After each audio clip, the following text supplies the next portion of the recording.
So Eric, thanks so much for joining me today. Thank you, Chris. I'm excited to be here and for this conversation. Yeah, it's I'm looking forward to it. I want to get things kicked off by hearing a little bit about your upbringing that ended up meandering between, of all places, Mississippi and Colorado. What was that? What was that like? Yeah, my dad worked for the Department of Defense, the CIA, and DARPA, and that's actually ironically how we ended up in Mississippi. He's a physicist, and he worked as a researcher down in a place called Vicksburg. So I was actually born in Lubbock, Texas, while he was in graduate school. We moved to Vicksburg, Mississippi, which people who are history fans, particularly around the Civil War, will be familiar with Vicksburg, Mississippi. And there's a DoD lab there among a engineering center. And my dad worked there. We were a middle-class family working in a town that's on the southern tip of the Mississippi Delta. Really cool, and it's kind of fun because similar to me, you had some similar, I guess, Colorado roots built in the early days because my family also went out to Colorado every summer to do hiking, backpacking, camping, and you actually had a really similar experience where you were venturing out to Colorado to check out some different parts of the state than I was, but I think it was around Leadville, and your grandparents actually had a small property out there. Is that right? Yeah, my family actually, my great grandparents homesteaded at the base of the Sangre de Cristo Mountains around West Cliff years and years ago. So even though we lived in Mississippi, for periods we would move back to Colorado. I think my parents missed that part of their heritage. They missed the West, and we were avid outdoors people, backpacking, fishing, things like that. I carry that with me today. In fact, I just got back from a backpacking trip with my daughter here in Oregon and my son a few weeks ago. So that really exposed me to the outdoors and the love for the outdoors. Yeah. So you ended up at, I believe, Mississippi State, and at the time, and maybe it still does, you can inform the listeners as well as myself, it had a connection to the National Science Foundation Lab. What were you focused on during those years? Yeah, I'm a product of public education. So I think I got the most out of my education. And that goes from public schools in Mississippi to Mississippi State University, where I started out in engineering school. I was interested in coding and engineering. My dad brought home a computer, and you've heard this story dozens of times. So from people in my generation, brought home a computer when I was in elementary school, and I picked up coding and coding magazine. So I was really focused on computer science and engineering at Mississippi State. And, I imagine there was some, what we probably call pork barreling type of political movement to get the National Science Foundation Engineering Research Center down there. But it was really good for the local economy in Starkville, where Mississippi State is based. And I had the good fortune of working there for a while, got introduced to microchip design. In fact, it was something I had wanted to do for years, and got some good exposure to the tech world, and was able to parlay that into a job with a semiconductor manufacturer design company before I even graduated undergrad. So it was really actually turned out to be a great experience. Mm. For the listeners that are not familiar with microchip design, and I'm assuming that's probably, 4 out of 5, 9 out of 10 of us, myself included, I don't know too much about microchip design, but how did you get involved in that? How did you find out that you had a passion for that and you wanted to go learn more about microchip design? Because that's decidedly not, real estate, right? That's not design, architecture, real estate in the sense that we know of your work today. Yeah, it started out as computer science. I just wanted to get deeper and deeper into the technology. I was fascinated by the physical aspects of computers. I was an electrical engineering undergrad, which back then they didn't have that many pure computer science programs. So a lot of times computer science was housed under the electrical engineering program. And I got exposed to the physical aspects of very large scale integrated circuits, is what they call VLSI, and application specific integrated circuit design. And I mean, at the end of the day, it's largely working through software and to develop those products when you're working on the design side, and they turn into a physical manifestation once they get masked and produced. Right. Yeah. But really the challenge of it is just it was just a mystery, and I loved uncovering the mystery of it all. So you I guess this was in the late 90s, early 2000s, kind of right after school, you entered this phase of further exploration, further growth, both in your career, but then, from our previous conversations, I would say also in what felt important to you, right? As a blossoming professional, designer, whatever you kind of titled yourself at the time, but walk us through those years and tell us a little bit more about what those steps were that you took afterwards, because it didn't jump right into design or architecture necessarily. Yeah, I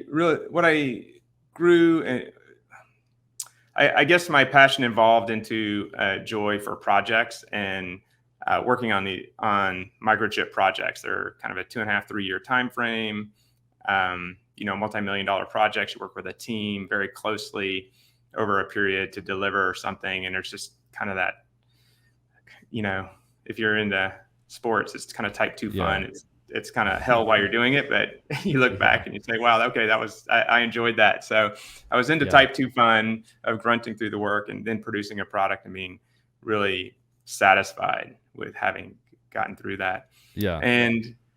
But I also had a passion for finance, economics, investment. I was very interested in that as well. So I decided I wanted to go back to grad school. I moved to California and went back to grad school, got an MBA at UC Berkeley. And that was my third degree. I actually had a master's in electrical engineering prior to that. So I went back to grad school. And at first, I think the standard path was to explore venture capital. And that's what I did explore initially. And found that I felt like there was not enough exposure to actual delivery of a product. And venture capital is associated with entrepreneurship and you work with entrepreneurs, but I found out that really I am an entrepreneur. I like the process, the intensity of it. So UC Berkeley has a really strong real estate program. I had the good fortune of working with a number of professors, one Ken Rosen on the investment side, Nancy Wallace on the investment side. Steve Chamberlain was this very successful developer who taught at the school. And listening to them, learning from them, and I think this happens with a lot of folks who choose their vocation or career. They really kind of fall in love with a profession, but also their initial exposure to the people who teach them that profession. And what I found is I could do something entrepreneurial. I could work on projects.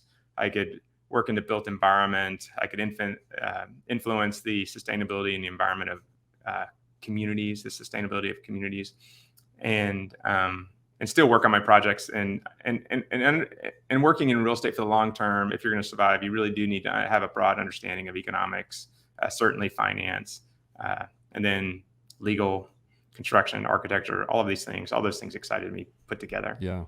Yeah.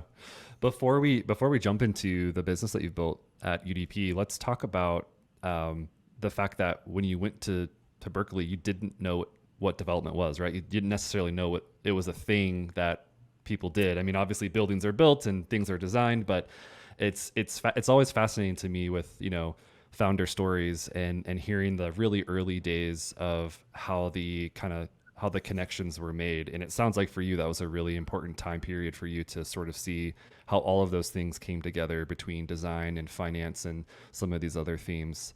That's really cool to reflect on. Yeah, going into school, I had zero interest in real estate, frankly, maybe below zero. Tech didn't relate to that.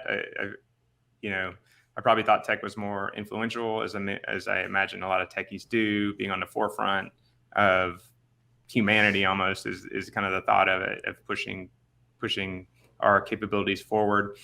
And real estate seemed like an old school, and my exposure was residential single family home real estate. So it really had not even entered mind until I started school, and then really got exposed to these professors and other students that I really enjoyed working with, who cared about the built environment, cared about the community, the impact on community, the urban landscape. And I fell in love with it. So, so I progressed pretty quickly down that road. Right. And that's become a huge theme for you and the team at UD+P. You know, it from the sounds of it, it wasn't necessarily a straight line coming out of school, you know, going right into exactly what you're doing today, but you certainly had a vision for something that was very ESG focused, even early on. How did you ultimately end up in Portland, where you are now, doing development? I mean, big question, right? But like, what were the steps that got you from Berkeley up to Portland and starting to do a little bit of the work that you are known for today? Yeah, development is a difficult profession to get into. I'll just be frank about that, because it is a form of private equity investment, and it's very competitive. There are a lot of folks trying to get into it. I had the good fortune of meeting my current business partner at a Urban Land Institute conference, where I was pretty active with the Urban Land Institute. And it was just a chance meeting, an introduction by another classmate, Danny Rabb. And I kept in touch with Avi. He's my current business partner, and they needed help with a project in Berkeley that they were entitling. So I worked with them to help them on the finance side and the entitlement side to get that project delivered. I was in my second year at grad school, so I had at least some theoretical experience, I guess. And put in a lot of, kind of sweat equity, I guess you call it, on the side to help them deliver that project. We had a capital partner who lived in Portland, who introduced us to Portland. His name is Stephen Pontus. He had a wealth management business in Oakland, but lived in Portland. So he commuted back and forth to the Bay Area. And he was always talking about how great Portland is. And I had a young family. Avi had a little bit older, but young family as well.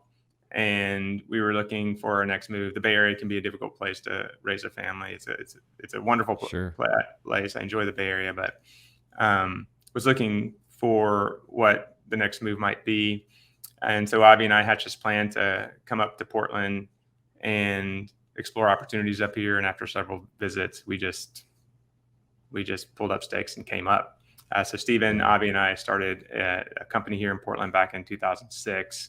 And it wasn't there was certainly a process involved with that. We worked with a consultant to work together and kind of understand what our values and mission would be in starting this company.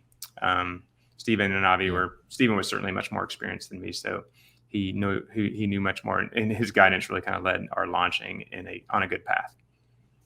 Yeah, one of the questions I was able to ask you in a previous conversation had to do with hitting the ground running in Portland. And you told me you definitely did not hit the ground running in Portland, so to speak. You know, you spent a lot of time figuring out your mission, the company values, kind of the thesis statement for what it was you were trying to do in the Portland area. What were some of those core tenets and kind of the I guess the thought process around coming to a new city, getting all of that set up, working with a few trusted partners? What did you go through during that year and a half? Yeah, I would say, it's kind of a startup launch story in some ways. I mean, fortunately for all three of us, this was kind of a second career type of thing. So we had some experience, me working in tech for startups and other companies. For Avi, this was his second business startup. And for Stephen, also his second business. So Stephen in particular had the wisdom to bring in a consultant, a wonderful consultant, one of the, definitely high on the smartest people I know list, Alan Henderson out of Seattle, who's worked with a lot of large corporations, has a huge heart, has a big sustainability, social focus, which was a good fit for the three of us. So we spent a lot of time in his living room up in Seattle working through the, frankly, standard Jim Collins type of work. What's your BHAG? Articulate your mission, articulate your values. And through that process, we worked through a lot of things that I think can cause partners to stumble. So in some ways, Alan was also, I'd call him a marriage counselor, working through and making sure that we were aligned in what we wanted Yeah. to launch here, because it was clear that we were going to be working together. We wanted to do something that was long-term. This wasn't an opportunistic type of deal. This was an intentional company that we wanted to build that had impact. And so that was valuable time. And it was timely as well, because this is 2006, 2007, coming up to Portland, similar to the Bay Area in a lot of cities. The real estate market was inflated, and we were having trouble underwriting any projects. We'd exited or completed a project in the Bay Area as we moved up here. But after that, we were in acquisitions mode in a new city. And honestly, good thing we had that marriage counselor, because there was mostly a lot of frustration trying to figure out what we were going to acquire. Were we ever going to acquire something? I'm the kind of young guy, just hot and heavy to go. Got the wisdom there, kind of pushing back a little bit, saying, okay, wait, the time will come. It's not time yet. So a lot of that first couple of years. Yeah. Well, let's talk about those first couple of years. So you ended up keying in on an area of Portland along Division Street. And for those local to Portland, I mean, it's sort of a no-brainer. It's actually something that I had to educate myself on a little bit more, having only visited the city a handful of times. But right around 2008, around the time of all of the kind of crises that are happening across the country, you tended to key into that area of the city. You were meeting neighbors, you were going to community meetings. Before we get too far along into that story, which really brings us to a lot of the great work you've been known for today, tell me a little bit, and tell the listeners a little bit about the practice or the process that you call step investing, because I think that is something that I want to make sure we hit on and dovetails in nicely with Division Street and some of the work you've been doing in recent years. Yeah. So I call it step investing. It's just a acronym for how we approach investment and development. And it starts with working with smart people. And that means people smart and, intelligent in all ways, working with the very best people you can and applying them to the business. I really do think that's, the number one thing. So we start there. We spend a lot of time in recruiting our own personnel and vetting partners and whatnot, and being very careful about who we work with and making sure that we're aligned in our mission and our goals, similar to the kind of genesis of the company. So T really represents transparency and alignment. So transparency and alignment are in the DNA of our company. So when we talk about working with capital partners, when we talk about working with landowners, or we talk about working with municipalities and public-private partnerships, transparency and alignment are really part of our religion. We repeat it frequently within our company, and we recruit people who align with that value. Yeah. And then E stands for enduring. So we've always, really from the start, and if you thought about the foundation of our values and our mission, the E, the enduring piece, would be kind of at the bottom piece. And that's thinking long-term and having a long-term perspective, and really respecting the fact that the work that we do will have generational effects on the urban landscape. So honoring that, understanding that if we're not satisfied with the design or something that we're going to put into place, that we'll rip it up and start over, because the impacts are going to be generational.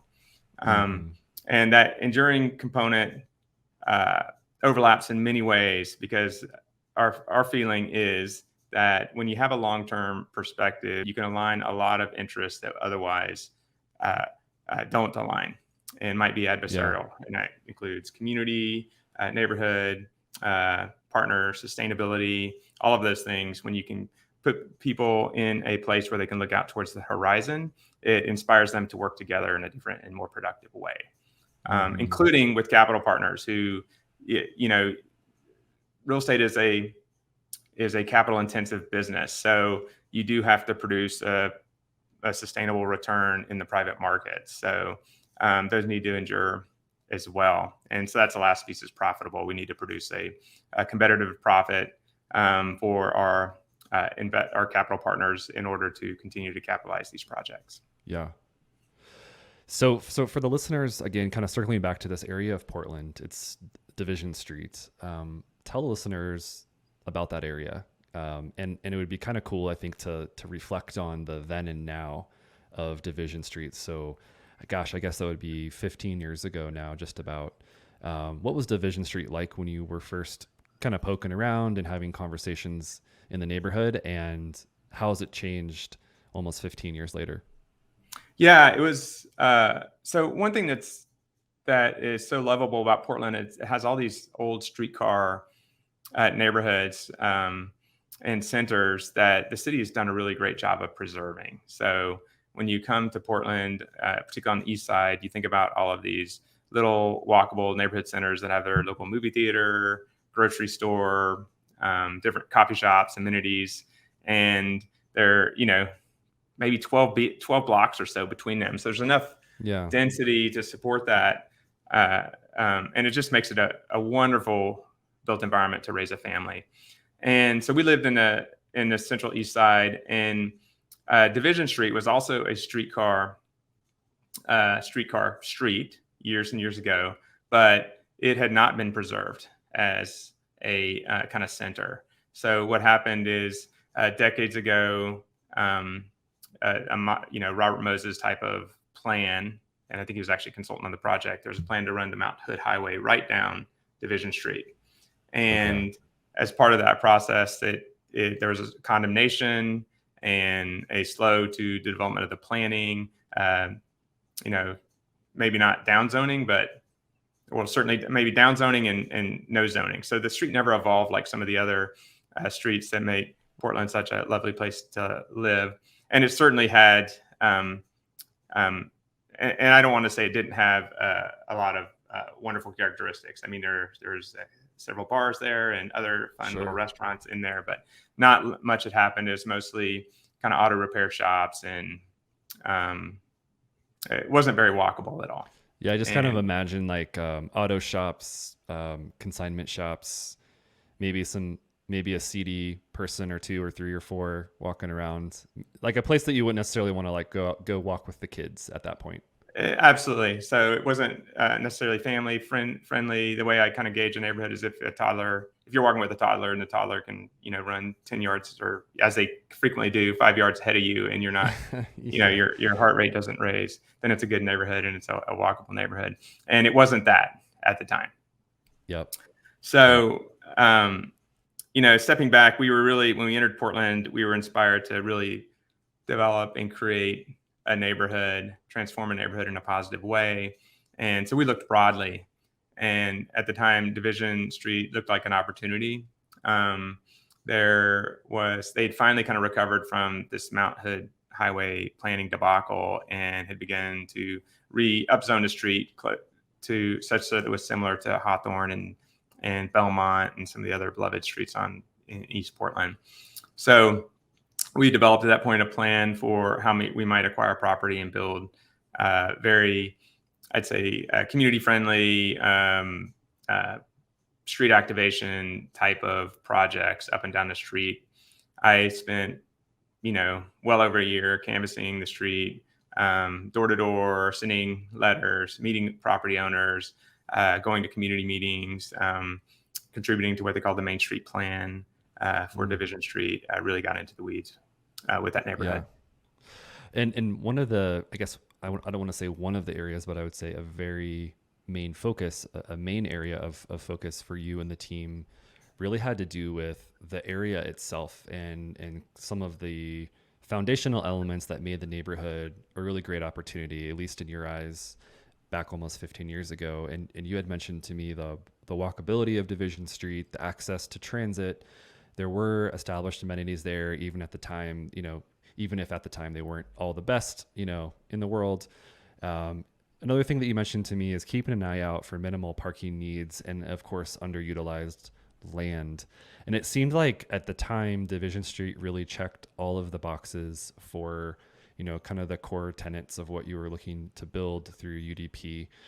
Is that something that was immediately recognizable to you and the team at the time, or was it something that you would look back and think of it as a learning process, and maybe there's even a little bit of luck involved that you ended up in this specific spot in Portland? Well, I will say there's always luck involved. And one of Jim Collins, one of my favorite um, ideas from Jim Collins' work is return on luck, and there's always luck involved. It's easy to kind of brush that aside, but certainly there was luck involved.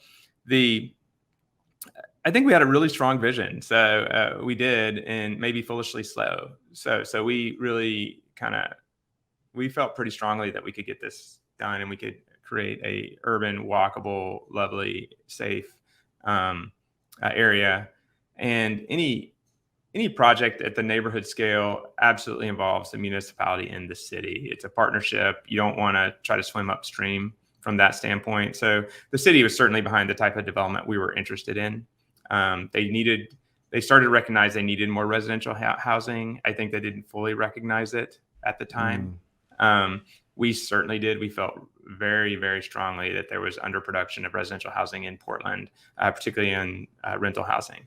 So but they did see a need. So they provided zoning for residential development at a neighborhood scale, which checked a lot of boxes for us. The availability of land, there's quite a bit of commercial land available up and down the street that was underutilized. We were one of the first developers, and you could say notoriously so, that really had a focus on transit-oriented development. Others did, but without parking within the building, so that we really targeted residents who also believed in kind of a no parking lifestyle, which it's not Manhattan, but it is possible to live here without a car.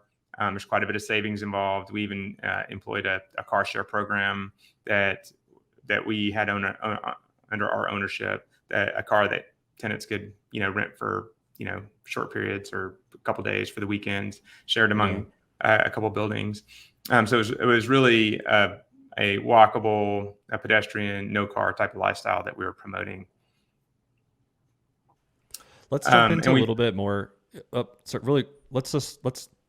keep on that line of thinking, but jump in a little bit more to the ESG led mindset that you have at the firm, because I think what you're talking about right now really blends into that. And I want to touch on, before we get into some of the projects specifically, kind of rolling back the tape and getting back to your upbringing and your family's homesteading in Colorado, because in a unique way, all these dots kind of end up connecting. And I think one of the reasons why you're so focused on ESG is because of your family background and the history there. And I think that ties into what we're talking about now with, car sharing programs, for example, just as one example. But paint that picture for the listeners. Where does that piece come from for you? Yeah, visiting Colorado, my exposure to, we didn't call it real estate development at the time, but you can imagine a family that has a long history in, Colorado or Montana or Arizona or anywhere, and seeing it become more dense and developed. The reaction to development is not always positive. Certainly, my family, my grandparents had a big problem with greenfield developing homes in beautiful, mountain pastoral and mountain landscapes that they missed when they were gone. So when I started looking at development, I had a hard time. There was an internal tension to how does this, seems like a great profession, but I have a visceral negative reaction to greenfield type of development just because of my upbringing and the passion that my family had for preserving the rural landscape. So for that meant a couple things. One, urban, vertical, transit-oriented housing and development was a core tenet of ours. I wasn't going to do anything else that really violated my personal values to do so. And I think second, having grown up with a family that reacted to development in that way, even though as a youngster I didn't understand it as real estate development, but reacted to development in that way, led me to be particularly sensitive to the communities and the community's needs and their reaction to our work. So when we came into Portland, we started working on Division Street. We went door to door literally door to door inviting neighbors to come to design charrettes, to get their feedback, to understand what their needs were, what their concerns were. And certainly there were folks that did not want to see more people in their neighborhood. Right. And however, we found that there were many who really appreciated the conviction around good quality transit-oriented design. These were LEED Platinum buildings, so sustainable buildings on their street. And so we got a lot of support and positive response from that. And, you know, they say ownership is 9/10 of the law. These are neighbors who live in that area. So we certainly need to make room for affordable housing. But in that process, we also need to be able to listen to the people who have been there before us and kind of understand their concerns and do our Yeah. very best to address those concerns. No, I mean, it makes perfect sense. And okay, so I would say with that setting the stage, then I'd love it if you gave the listeners a brief tour, so to speak, of a few of the properties that you're really proud of. Aesthetically, of course, because I think the listeners can Google them, look them up. We'll have some show notes that have links to these properties, but also from that community building perspective and through the lens that you just set forth. I have my cheat sheet here in front of me of a few of those properties, but why don't we start off with the property that's called Slate and just kind of give us, I don't know, like a 2-3 minute kind of recap of what that project's all about. Yeah, so Slate started out as essentially a public-private partnership with Portland. They had some land at the Burnside Bridgehead on the east side. So the Burnside Bridge crosses the Willamette, and the Willamette separates West Portland from East Portland. And West Portland is where the Central Business District is, and East Portland is where a lot of these kind of streetcar neighborhoods are. They have some in West Portland as well, but yeah. And the city owned the property. They sold the property to us. They had a vision for a transit-oriented development there. We were an experienced residential developer, and we have a really, I would say, really strong design focus. So we respect the fact that, and I think one thing we learned early on, if I step back, we've done a lot of adaptive reuse and kind of work with historic buildings. And one thing we discovered when you work with historic buildings is you can have a, bunker of a building, high quality materials, but poor design, and it can lose value pretty quick. They just become functionally obsolete. And then on the other side, you can have these enduring, really well-designed buildings that have built with flexible, they're interesting to look at, they're beautiful to be in, and they can deteriorate over the years and still be brought back to life and retain a lot of their value just because the design was solid. So we developed a really strong respect for high quality design. And for us, that means interesting to look at.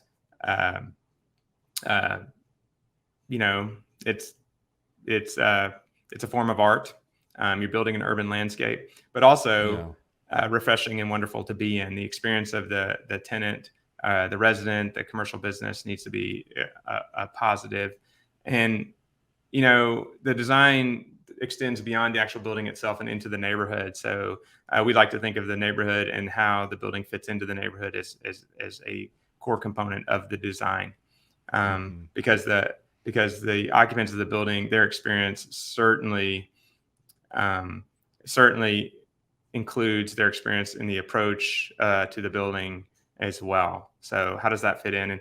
And that leads into how we, like I said, with Division Street, it was important for us to have an element of influence around on the neighborhood so that we could kind of create a holistic. We wanted to exercise a holistic approach to development. So it's not just about the building; it's about all that surrounds the building. So Slate is we worked with a architecture firm, very talented principal there named Carrie Strickland, Works Progress Architecture. Some people will call her their work, architectural porn, because they do a lot of buildings that are very interesting to look at. And we've done a lot of work with them. Slate was one that we did, and it has these interesting apertures in the way the windows sit within the building. The street wall is well articulated, and a couple things that we were able to achieve with that. One is, again, it's a beautiful building to look at, but also interiorly, there's interior of the building, the street wall is really broken up where we were able to bring light and air into the building. We actually have landscape up above off of the street level, trees, things like that, when you look at, make you wonder. Yeah. And that's that theme of bringing the kind of the activity on the street into the buildings, or welcoming activity on the street into the buildings, extends into this second project, which was or is 3330 Southeast Division. And I want to say, so I did some quick sleuthing and Google researching in preparation for this podcast, but I believe it's called Anthology on Division. I hope I didn't get that wrong, but there's a similar design element to that property as well, right? Where there's a kind of a portal that goes from the street into, I think you would call it an inner sanctuary. Is that right? Yeah, absolutely. So getting back to Slate, we provide access to the city, a throughway path on our property to get closer to the river, open landscaped area that is accessible to the public and very visible to the public. 3330 Division, or the Anthology on Division, that was an earlier project where we really kind of refined that the interface with the public and between the public and the private in an urban vertical building. So in that case, we provided a number of essentially portals into, I think you articulated it well, inner sanctuary, where there's a fireplace, there's bamboo and landscaping. It's quiet. It's beautiful. The residents kind of can look down on that inner sanctuary, so it feels safe because they know what's going on down there, but also the public has access to it. And, during the design process, there was discussion about, closing that off or gating that area off so that it was more private. And we squelched that conversation pretty quickly because it was really against our, again, another tenet of our belief around, for our buildings, we feel like the core amenity is the neighborhood. So we want to promote that, the fluidity of the interface between the private and the public of our buildings. One more before we start to wrap up. Tell us about District Office, the project called District Office. Yeah, District Office is a cross-laminated timber, mass timber building that we completed about 3 years ago. It's a material that we explored for a number of years. We had a few false starts with designs, and finally everything came together with District Office. It's a beautiful post and beam, wood mid-rise building, 6 stories, and if you're in it, you're surrounded. You get that benefit of the natural biophilia. We have really light and air. It was an important component of it. So we have these really, really large slider windows that can open up a whole floor. One thing that's nice about the CLT cross-laminated timber panels is that you can remove a panel and provide access from one floor to the next. So it works really well for offices where you've got expansion into multiple floors, but you want to create the, kind of an access and nice segue from one floor to the next. And of course, it's a sustainable material. I mean, it's a carbon sequestration material. All of the lumber was harvested and the CLT produced right here in Oregon, within 100 miles or so of the actual building. So it's an exciting project to experiment with and to complete, and it won't be our last. We love the material and are looking forward to more CLT projects in the future. And like I mentioned, we will be sure to have links to all these properties / projects in the show notes. So if you're curious about any of these, take a look there and go feast your eyes on some great design and architecture execution. Eric, before we wrap up once and for all, I want to give you just drop this big question on your lap, because I know it's something that you love to eat up.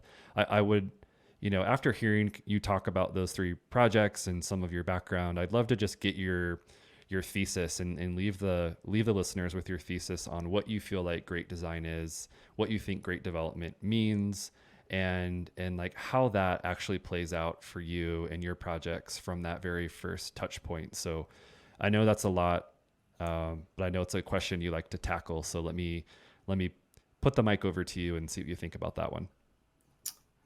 Yeah, thank you for the question. I think it starts with long-term. I mean, these are long-term impacts on these neighborhoods. So you really just have to think about and acknowledge the impact of the built environment and what you're doing. And that plays into sustainability.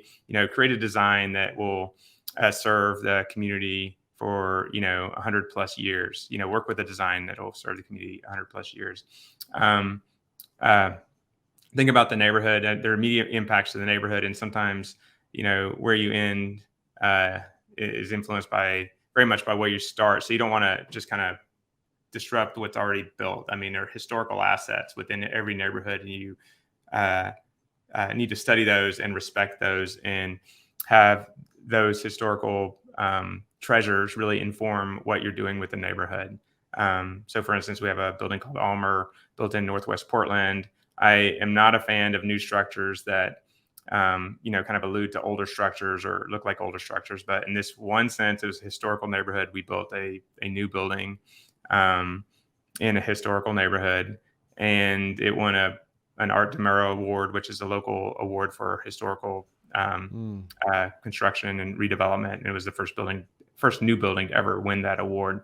So that's an example of really kind of, it had to murder a darling from that standpoint, because I like modern design, and I just had to, swallow my pride and really lean into an historical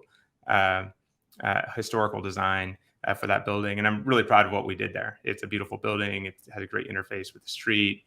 We preserved a beautiful elm tree that the community can enjoy within a little plaza area. We've done similar things on other buildings. So respecting the current environment and letting it inform the future, while also thinking long term. That means responding to the community needs.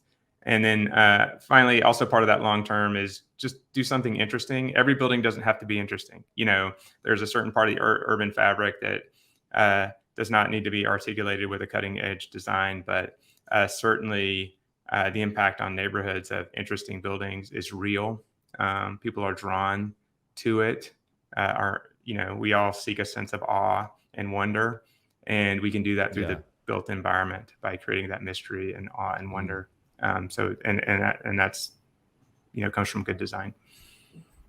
So looking ahead, what are you most excited about across the real estate and or development industry as you kind of start to peek around the corner in the coming months and years?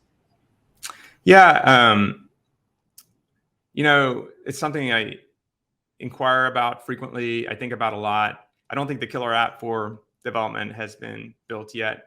There's certainly a lot of research and effort going into that, whether it's 3D printed buildings or modular buildings. I'm excited for cross laminated timber and what we can do with that in terms of both sustainability, kind of closing the divide between the rural and the urban, forestry and urban environment, and just the experience that it provides. But it has a little ways to go. We have a few iterations. Yeah. So let me hit you with a couple of rapid fire questions here. Number one, most exciting project you've seen in the last year? Tough question. Yeah, I think I'll make a shout out to Elin and Company. I toured a building that they did here in downtown Portland called the PAE Living Building. It's a groundbreaking building. They were able to employ a number of cutting edge technologies, including waste management, renewable energy in multiple forms. That they used cross laminated timber, really cutting edge in a number of ways. I'd say it's not scalable at this point using private capital, but that's where innovation starts. Pushing the envelope, and if you're able to draw investment that is willing to take that kind of risk and push the envelope, and almost certainly there are impacts to the returns that the returns are eroded to some degree in order to achieve these lofty goals. But over time, those costs can be brought down to something that's reasonable and can be brought to the private markets. I'm always inspired by folks who are able to bring those projects to bear. And then if I can make a shout for one of our own projects, it's not up yet in downtown Lake Oswego. We have a public-private partnership there called the North Anchor Project, and I'm excited about. It's a co-located multifamily building and boutique hotel. The city has wanted to redevelop that downtown for years and years. So we're excited about the possibility there to provide a little bit of density to what is a high-end, nice suburb of Portland. Provide some housing and really provide an amazing experience through this boutique, hotel and restaurant to those residents. Yeah. All right. One book that you would recommend right now? It's such a hard question for me. I read a lot of books. I like books. So that's what I do with my free time. I will say that most interesting book I've read recently, and it's really around investment, old school investment, the original word for investment, not stock investment, but investment is Annie Duke's Thinking in Bets. I studied stochastic processes and some cryptography in graduate school, which I really enjoyed. And part of that was the study, stochastics is the study of random systems. And I love Annie Duke's application of essentially stochastics to the real world, everyday world, in really important ways in terms of decision making. And it's an accessible book, it's a useful book, and it's an entertaining book. Like I said, I'm going to cheat and just say, Jim Collins' work for us is really important in terms of building a company and building a culture. And then really a couple the books I probably recommend more than any other are outdoor books, like The Emerald Mile is a book I love, and The American Wolf. Yeah. Well, Eric, thank you so much for joining me today. The cool thing is there's only one more thing for me to do, so I'm off the hook, and that is to roll out the red carpet for you. Tell the world what you're up to and where they can find you online and follow up and start a conversation. Yeah. So our company is Urban Development Partners. You can find us at udplp.com. Also feel free to look me up on LinkedIn, Eric Cress with Urban Development Partners. You'll see links to our projects, understand what we're up to. We'll probably roll out something like the workbench or something like that, where we can kind of show you what kind of research and planning we're doing for pushing the envelope in our own right as we go forward. Yeah, fantastic. Eric, thanks again. Thank you. I appreciate it, Chris.